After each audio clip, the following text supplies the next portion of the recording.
Hi, I'm Kim Vo, and you're in my salon in Beverly Hills. And hi, Modern Salon. Here's my tip of the minute.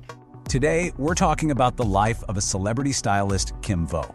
Now, you probably know him for that brilliant smile and just this infectious energy he had.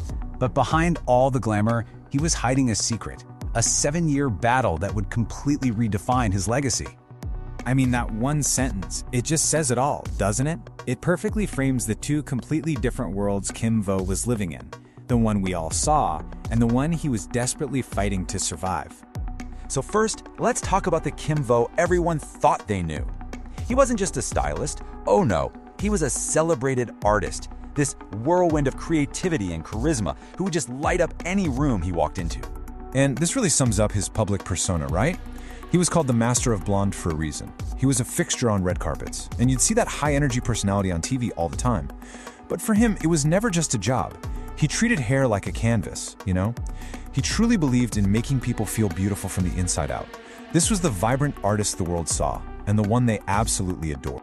And that's it. That is the central question of his entire story. Because while all the cameras were rolling, a silent, grueling, and private battle was being fought just out of frame. And that brings us to the part of his life that was completely hidden from view. A private, 7-year war against cancer. A war he fought almost entirely in silence. Just take a second to let this sink in. The diagnosis of colorectal cancer came privately back in 2018. For the next 7 years, he was going through non-stop surgeries and chemo. But here's the part that is just astonishing. Look at that last line. Throughout that entire brutal ordeal, he was still on camera, still on the red carpet, keeping up that energetic public life. He was literally fighting for his life while living his public one at the exact same time. So his journey wasn't just about endurance. It wasn't just about gritting his teeth and getting through it. It was about a level of resilience that just consistently blew all medical expectations out of the water.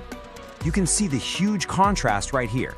On one side, you have the medical prognosis, which was, well, difficult and challenging, to put it lightly. But then you have Kim's reality, a remarkable 7-year fight that defied every single one of those expectations. Look, nobody fights a battle like this alone. This was his inner circle, his team, his husband, Adeel Khan, and the incredible medical experts at the Angeles Clinic and Cedars-Sinai. This was the support system that helped him navigate the private side of his war, the part that none of us ever got to see. And his husband, Adeel, said it really all came down to Kim's unbelievable spirit. He believes it was that inner fire, that absolute refusal to let his diagnosis define him, that gave him the strength to consistently do what doctors thought was impossible. But his story, it doesn't just end with his fight.